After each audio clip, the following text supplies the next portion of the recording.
दोस्तों, जय श्री राम। राधे राधे। दोस्तों, रामायण की कथा तो आप सभी बचपन से सुनते आ रहे हैं, जो हिंदू धर्म में एक पवित्र ग्रंथ है, जिसमें श्री राम और माता सीता और लक्ष्मण के जीवन से जुड़े पहलुओं को दिखाया गया है।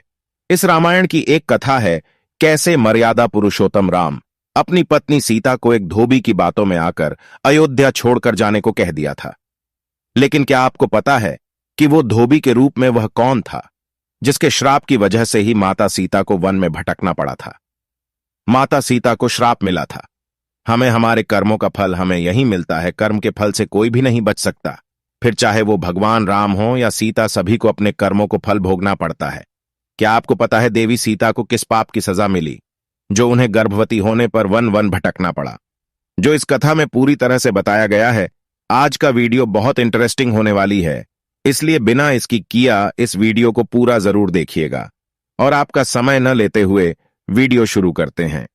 दोस्तों, मिथिला नगरी में जनक राजवंश राज करते थे। उन्हीं में से एक राजा शीरध्वज थे। एक बार यज्ञ के लिए वो जमीन जोत रहे थे। उसी समय वहां से एक छोटी कन्या निकलती है। इस सुंदर कन्या को देखकर राजा को बहुत खुशी हुई। उन्होंने उस कन्या को अपनी पुत्री बना लिया। उसका नाम सीता रखा। एक दिन सीता अपनी सहेलियों के साथ बगीचे में खेल रही थीं। वहां उन्हें एक तोते का जोड़ा दिखाई दिया, जो बहुत ही खूबसूरत था। वे दोनों पक्षी एक पर्वत की चोटी पर बैठकर बातें कर रहे थे। पृथ्वी पर श्री राम नाम से विख्यात एक बड़े सुंदर राजा होंगे। उनकी महारानी का नाम सीता होगा। श्री राम सीता के साथ कई वर्षों तक राज्य करेंगी। धन्य हैं वे जानकी देवी और धन्य हैं वे श्री राम। तोते की ऐसी बातें सुनकर सीता ने सोचा कि ये दोनों तो मेरे ही बारे में बातें कह रहे हैं। इन्हें पकड़कर मैं इनसे अपने जीवन से जुड़ी सारी बातें पूछ सकती हूं। इसीलिए उन्होंने अपनी सहेलियों से उन दोनों पक्षियों को पकड़कर लाने को कहा। उनकी सहेलियां उस पर्वत पर गईं और दोनों पक्षियों को पकड़कर ले आईं। माता सीता उन पक्षियों से कहती हैं कि तुम दोनों बहुत सुंदर हो। देखो, डरो नहीं, मैं तुम्हें कोई नुकसान नहीं पहुंचाऊंगी। तुम बस मुझे ये बताओ कि तुम कौन हो और कहां से आए हो। राम कौन है और सीता कौन है? तुम्हें उनके बारे में कैसे पता है? माता सीता के पूछने पर दोनों पक्षी बताते हैं कि एक बहुत विख्यात महर्षि वाल्मीकि हैं। हम दोनों उन्हीं के आश्रम में रहते हैं। महर्षि ने रामायण नाम का एक ग्रंथ लिखा है, जिसका पाठ उन्होंने अपने शिष्यों को भी कराया है।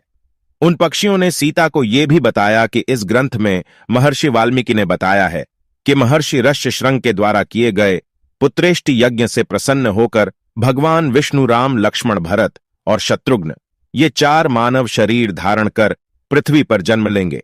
बड़े होने पर श्री राम महर्षि विश्वामित्र और अपने छोटे भाई लक्ष्मण के साथ हाथ में धनुष लिए मिथिला आएंगे और शिव जी के धनुष को तोड़कर सीता से विवाह करेंगे। फिर उस पक्षी के जोड़े ने कहा, हे सुंदरी, हमने तुम्हें सब कुछ बता दिया, अब हमें छोड़ दो, हम जाना चाहते हैं। पक्षियों की बातें सुनकर माता सीता के मन में और भी बातें जानने की इच्छा हुई। उन्होंने उन दोनों से पूछा कि राम कहां होंगे, वे किसके पुत्र हैं, कैसे वो मिथिला आकर जानकी से विवाह करेंगे? नरतोता बोला कि श्री रामचंद्र का मुख कमल के समान सुंदर नेत्र, बड़े बड़े और खिले हुए नासिका, ऊंची पतली भुजाएं, घुटनों तक गला शंख के समान होगा। मैं उनका क्या वर्णन करूं, जिनके गुणों का बखान 100 मुख वाला भी नहीं कर सकता। दोनों पक्षी कहते हैं कि जानकी देवी धन्य है, जो जल्द ही रघुनाथ जी की पत्नी बनकर उनके साथ कई वर्ष तक राज करेंगी। लेकिन तुम कौन हो? पक्षियों की बातें सुनकर सीता ने कहा कि जिसे तुम लोग जानकी कह रहे हो, वो मैं ही हूं। माता सीता उन्हें कहती हैं कि मैं तुम दोनों को तभी छोड़ूंगी जब श्री राम यहां आकर मुझसे विवाह करेंगे। तब तक तुम दोनों आराम से मेरे घर में रह सकते हो। ये सुनकर मादा तोता जानकी से कहती कि हम वन के पक्षी हैं, हमें घर में सुख नहीं मिलेगा। मैं गर्भवती हूं, मुझे जाने दो, मैं अपने स्थान पर जाकर बच्चे पैदा करूंगी। आप चाहें तो उसके बाद फिर से यहां आ जाऊंगी। उसके कहने पर भी सीता जी ने उसे नहीं छोड़ा। तब उसके पति यानी नर तोते ने कहा, सीता, मेरी पत्नी को छोड़ दो, वो गर्भवती है। जब ये बच्चों को जन्म दे देगी, तब उसे लेकर मैं फिर तुम्हारे पास आ जाऊंगा। तब माता सीता ने कहा, तुम आराम से जा सकते हो, लेकिन ये मुझे बहुत पसंद है। तुम घबराओ नहीं, मैं इसकी अच्छे से देखभाल करूंगी। जब सीता ने उस मादा तोते को छोड़ने से मना कर दिया, तब वो पक्षी दुखी हो गया। पक्षी दोबारा सीता जी से निवेदन करता है कि मैं अपनी पत्नी के बिना जिंदा नहीं रह सकता, इसलिए इसे छोड़ दो। माता सीता, तुम बहुत अच्छी हो, मेरी प्रार्थना मान लो। इस तरह उसने बहुत समझाया, लेकिन सीता ने उसकी पत्नी को नहीं छोड़ा। तब मादा पक्षी ने क्रोध में सीता को श्राप दिया कि जिस प्रकार तू मुझे इस समय अपने पति से अलग कर रही है, वैसे ही तुझे भी स्वयं गर्भवती की अवस्था में श्री राम से अलग होना पड़ेगा। कुछ दिन बाद पति से बिछड़ने के दुख में मादा पक्षी के प्राण निकल गए। पत्नी की मौत हो जाने पर नर पक्षी दुखी हो गया। फिर वो सीता जी से बोला कि मैं मनुष्यों से भरी श्री राम की नगरी अयोध्या में जन्म लूंगा। मेरे ही कारण तुम्हें पति के वियोग का दुख उठाना पड़ेगा। ये कहकर वो वहां से उड़ जाता है। कुछ साल बाद उसका जन्म अयोध्या में धोबी के घर हुआ। उस धोबी के कारण ही सीता जी का अपमान हुआ। उन्हें अपने पति श्री राम से अलग होना पड़ा। उस तोते का श्राप ही सीता जी के पति श्री राम से बिछड़ने का कारण बना। इसीलिए जब माता सीता गर्भवती थीं, तो उन्हें भी पति से दूर वन में रहना पड़ता है। नारद मुनि भगवान विष्णु की भक्ति में साधना करने बैठ गए। ज्ञानी ध्यानी नारद मुनि को तप करते देख देवराज इंद्र को लगा कि कहीं नारद मुनि अपने तप के बल पर स्वर्ग की प्राप्ति तो नहीं करना चाहते। इस पर उन्होंने कामदेव को स्वर्ग की अप्सराओं के साथ नारद मुनि का तप भंग करने के लिए भेजा। लेकिन नारद मुनि पर कामदेव की माया का कोई प्रभाव नहीं हुआ। तब डरे हुए कामदेव ने नारद जी से क्षमा मांगी और स्वर्ग को लौट गए। कामदेव की माया से मुक्त रहने पर नारद मुनि को इस बात का अहंकार हो गया कि उन्होंने कामदेव पर विजय प्राप्त कर ली है।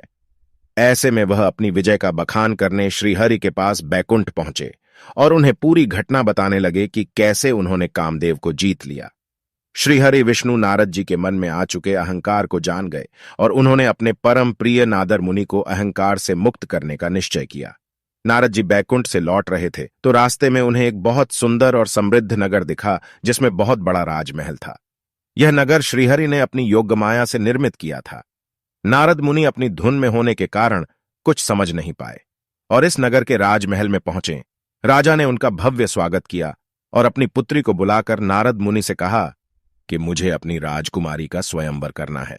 आप इसका हाथ देखकर इसके भविष्य के बारे में कुछ बताइए। राजकुमारी के रूप को देखकर नारद जी मोहित हो गए। जब नारद जी ने उसका हाथ देखा तो हथेली की रेखाएं देखते ही रह गए। उसकी रेखाओं के अनुसार उसका पति विश्व विजेता रहेगा और समस्त संसार उसके चरणों में नतमस्तक होगा। नारद जी ने यह बात राजा को न बताकर दूसरी अच्छी बातें कहीं और वहां से चले गए। राजकुमारी का रूप और उसके हाथ की रेखाएं देखकर नारद जी वैराग्य को भूल चुके थे।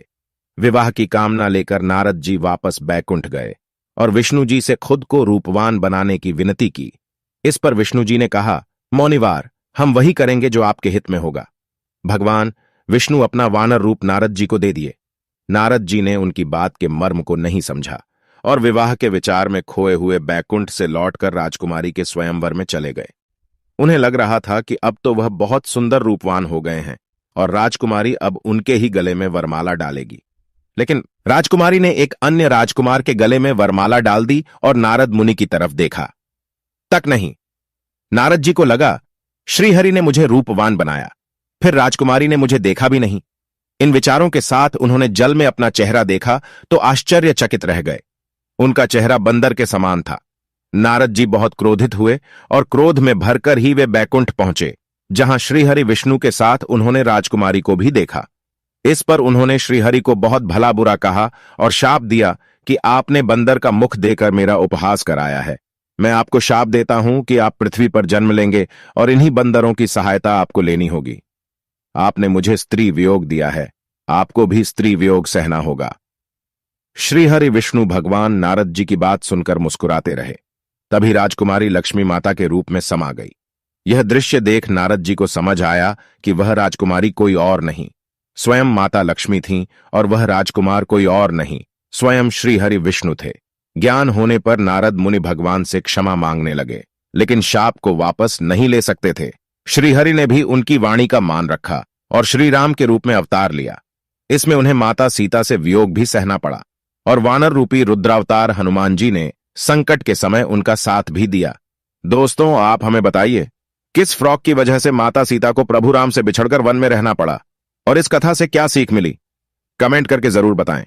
जाने से पहले दोस्तों, आप सभी से निवेदन है, चैनल को लाइक, शेयर, सब्सक्राइब कर बेल आइकन को प्रेस कर दीजिए। नए वीडियो की नोटिफिकेशन मिलती रहे। आपका बहुत बहुत धन्यवाद।